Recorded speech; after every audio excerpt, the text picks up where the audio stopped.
Hello again, Star Wars fans. Jonesy the Mandalorian from the Hyperspace Database, with today's topic, the Rebel Troop Carrier. The Rebel Troop Carrier was a repulsor lift vehicle used to transport troops and supplies during the Rebellion, and was used during the reign of the Empire.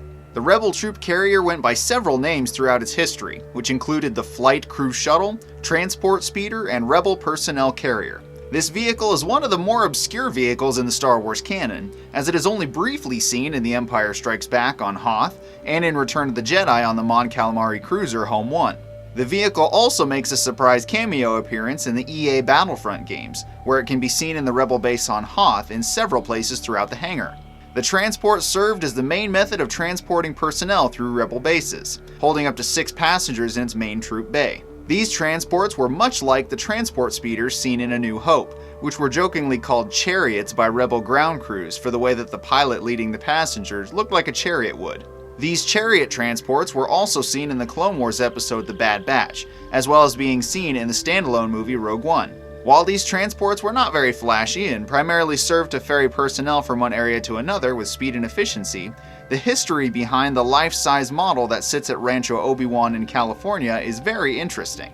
So in 2010, Star Wars Celebration 5 was revving up for a great event in Orlando, Florida, with a Hoth-centered theme for its 30th anniversary of The Empire Strikes Back. If you're not familiar with the Celebration event, it is an annual convention to celebrate all things Star Wars. Fans attend this convention from all over the world. In honor of this event, members of the R2 Builders Club, Darren Murrer and Cole Horton, took it upon themselves to recreate this rare piece of Star Wars memorabilia, and wanted to make a model that was fully functional, which was no small task. Without good photos, art pieces, or blueprints, the team was in for a real challenge. They brought in their friend Chris Reef to help them with the project, and construction really began. They started with a small electric-powered vehicle, which are popular around airports and factories to haul baggage and other items. Then they used still frames from The Empire Strikes Back to calculate the dimensions of the vehicle, and drew up better blueprints from those stills. Then came the building of the body, which was comprised of over 220 individually cut pieces of heavy-grade plywood. The designers made the outer shell of the body to be completely removable if necessary, which makes transport of the vehicle much easier. The vehicle was then wired with front lights, rear lights, interior lights, and a 4-speaker stereo system, which would allow the vehicle to play music from the franchise as it traveled. While the vehicle is not street legal, it does possess front and rear-facing cameras to assist with operation, which are then linked to the display screens in front of the driver, as seen here. The whole project took about 5 months to complete, as the crew was working on it in their spare time. After its completion, the long-awaited day arrived, and the troop carrier led the famous droid procession through the convention halls. After this point, the unit went into storage, where it sat for about 3 years. It was then donated to the Rancho Obi-Wan Museum, who were happy to receive it. They wanted to use it in their pre-tour operations at the museum, and what a great way to kick off a tour! While little else is known about this rare transport from the films, one thing is assured.